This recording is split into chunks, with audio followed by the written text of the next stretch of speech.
So this session is a bit different now.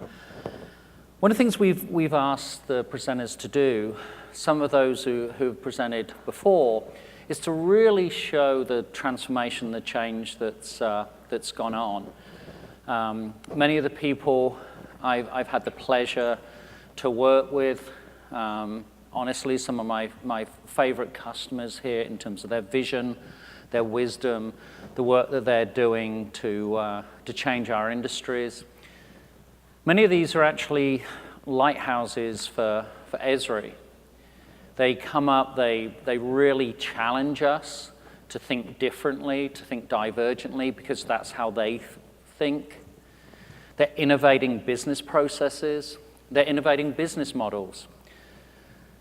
They're really taking the technology and moving past thinking about features and function, software, products, tools, platforms. You'll hear so much of that over the next 3, 4, 5 days, however long you spend here. But what we really want you to think about is two things. The people that are involved in this, and their objectives and their aims, and the processes that support that. What are we trying to achieve as a business? What's our mission? What's our underlying value drivers? What's the difference and the impact that this capability, which really is Esri, we're not really a software company when you come to think of it. We're actually an enabling company. We're a capability company. We're adding on and expanding what every one of our speakers can do. So I'm very excited to invite Gregg from the shopping center group to come up, and he's one of our returning speakers. Really excited. He's going to try something different. We're actually going to have the first ever Prezi presentation at the Business Summit. It's going to work. We're going to switch some things up in the back. So over to you, Gregg. Thank you. So hopefully no technical difficulties. So my name is Gregg Katz. I am the Director of Innovation and Technology at the Shopping Center Group. We were here 3 years ago, and about 6 months earlier than that, we started on the Esri platform. So we spoke at Business Summit, and to be honest, we had no flipping clue what we were talking about. So we were just kind of dodging and moving around and making statements and trying to back them up. But we thought it was important as we come back to talk about the journey of where we've come from over the last 3 years. And for those of you who heard that presentation 3 years ago, hopefully you'll see a big difference. And for those of you who haven't, update you on what we're doing, why we're doing it, and how we work with Esri. And then talk a little bit about where we go from here. And actually, a little bit more than that is where you can go from here for those that are either new to the Esri platform or thinking about the Esri platform. So first, let me talk about who we are. The Shopping Center Group is a commercial real estate company. We are only retail and everything retail. That's all we do. But when people ask, what kind of company are you? It's not a real estate company. What we are is we're an information company, first and foremost. And I would tell most of you out there, if you look internal to your companies, your products, things of that nature, that you'll probably find the same thing. First and foremost, you're probably an information company. It's the information that makes everything else go. We have 4 main service lines at the Shopping Center Group. We do tenant representation, so we find tenants' locations, basically. We do project leasing. We sell investment-grade retail properties, and we do property management of those retail properties. At the core of everything is GIS and research. We consider GIS and research to be the heartbeat of the organization. It allows all 4 of those service lines to tell a story. We have 22 offices. We have 215 team members, and of that, we have 28 mappers. So where that makes us really unique from a retail real estate perspective is we have 1 mapper to every 4 brokers. And that's, for a company our size and larger, that's unheard of. We are a production and mapping machine in terms of what we do for our retailers and our clients. Our guiding principles: By maintaining our specialization for retail only, it allows us to stand out from our competitors. We don't do office work, we don't do industrial work, we do not do residential work. It's all retail. And our value proposition is always exceeding clients' expectations. We have 3 core philosophies. First and foremost is you can't fake local market knowledge. We believe real estate is boots on the ground. And it's interesting, I mean, you saw some examples of some new technologies, et cetera, that are coming up. As much as we want to be part of using the new technology, we also believe that you can't do real estate from afar. So we have offices in every market where we do business because we think it's important to understand the dynamics within those markets. It's important to understand what's happening. It's also important to build relationships. Relationships matter. Relationships tell us what's happening with retailers, what's happening with property, what's going on in the market, what shifts are taking place. And finally, there's nothing more innovative than accuracy. So our CEO's favorite saying is if you're off by an inch, you're off by a mile. Think about a Whole Foods or an AT&T or a Costco or a corner bakery cafe. If they're on the wrong side of the road or if they're at the wrong intersection or they land somewhere and then the retail market shifts 2 blocks down the road, those are multi-million-dollar decisions that have basically, putting it bluntly, just gone in the crapper. So it's really important that we're accurate. So much so that we've created a proprietary database where we have literally roof-topped every single retailer in all of our markets that we cover, all the offices, all the residential, all the industrial, et cetera. So now kind of on to Esri and the partnership. When we started 3.5, 4 years ago, we really honestly did not have a clue. Of those 28 mappers that you saw, we had 1 mapper in the group that had been trained in Esri previously in school. So we had 27 mappers that had never seen Esri before. So it was a huge challenge for us.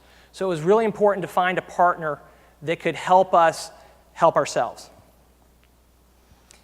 I mean, it's one thing to go out and get a platform, but it's a whole nother thing when you have 2 companies that we consider best in class in what they do to make us best in class in what we do. So with Esri's help, and over the last few years, we've really worked hard to set the bar for how retail real estate tells the location story. So you saw earlier, and here's another example of a story map that we've started to use to give a better understanding of a market or a trade area and what's happening from a perspective both in the retail world as well as where density and trade areas and trends and things are moving. And we've also added other data sets into the Esri platform. In this case, we're using GPS and cellular data. So for the first time, instead of understanding where consumers live, we're now being able to see how they move and what that movement does for a trade area and what that movement does for a location decision.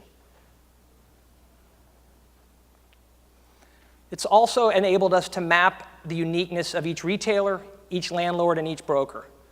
Between our internal team and our clients we represent, we have about 1,000 customers for GIS and research.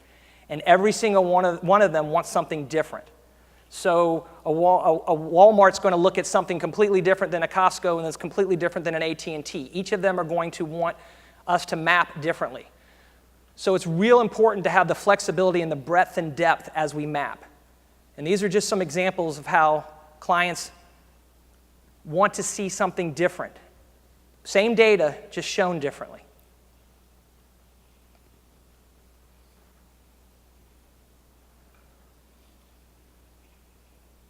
And finally, create connectedness. It's to the team and to the data.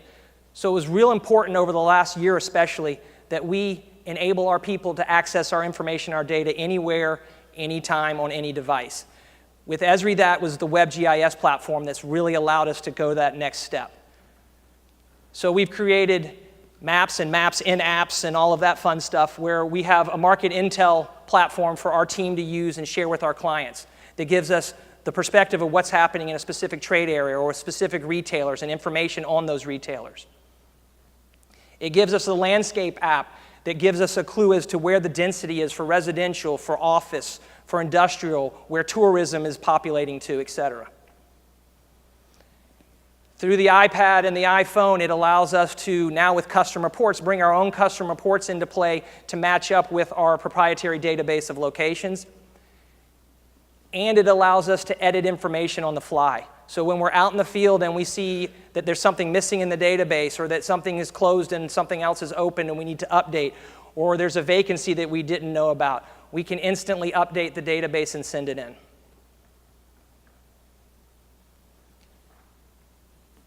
As importantly, Esri allows us to leverage that local philosophy, but still be on an enterprise platform. So we have all of our 28 mappers. Most of them are in offices in other states amongst the 22 offices. And so we use a Citrix platform in an enterprise scenario to allow all of our mappers to stay on the same page, use the same templates, and gather the same data. And it was kind of created in what we call an all-helping-all scenario. So we're leveraging the corporate GIS team with the field GIS team, the information and the local market knowledge of the brokers, and the expertise of Esri.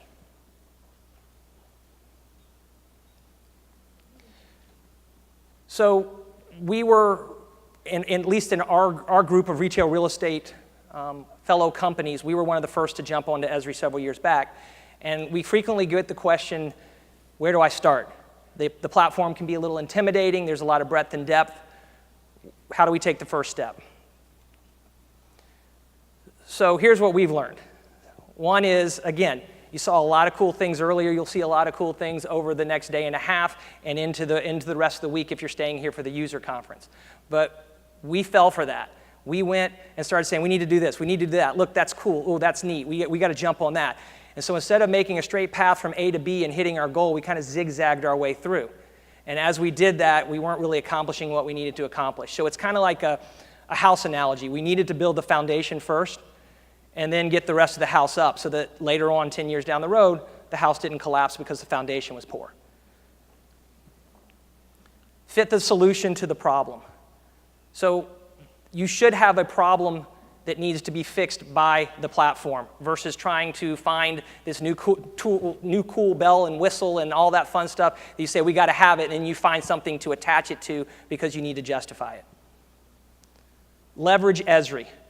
It took us a little while probably to get to this mindset. We kept trying to do everything ourselves, and this partnership really has helped challenge each other to figure out what they've learned a lot about us. And we've learned an awful lot about where they can help and where the limitations are. And then we've challenged them to set the bar, go to the next level, move the needle. And so it's really been a positive relationship that way. Not only do you need the best data, but you need the right data. The other mistake we see a lot of people make is big data is everywhere and lots of information is everywhere. So you go collecting everything. I got to have this data and this data and this data. And then you end up with all the data and you never use it. And then the data gets stale and old, and then you say, well, why didn't we use it? And we should have used it, and so you go collect it again. And it's just a continual circle. So it's one thing to have data, but it should be accurate and it should be useful. And finally, we believe that GIS and the analytics around GIS allow us to tell the story from our standpoint to each and every one of our clients. So my challenge to you would be find your story and tell it. Thank you. Stay there, come back. He always wants to try and run away and everything. So you told us, the audience, secrets, that when you stood up here last time, you had no idea what you were talking about? None. None. Zero. But you had a vision. No, we had a vision. So we talked about the vision and where we wanted to go and what we wanted to be. But it was hard presenting because we knew it was a vision, but I was looking out in the audience and saying, okay, these guys are way ahead of us and they're all over here and over there, and we're just starting, we have no clue what we're doing. So it was kind of hard to own it. Yeah. Now we feel like we own it. And when you started that journey, what was your role? What was your title?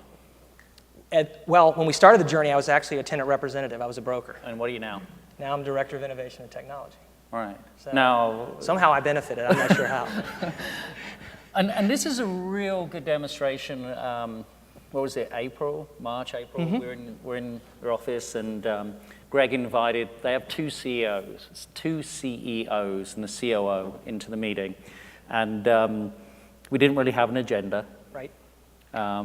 Because they don't like agendas.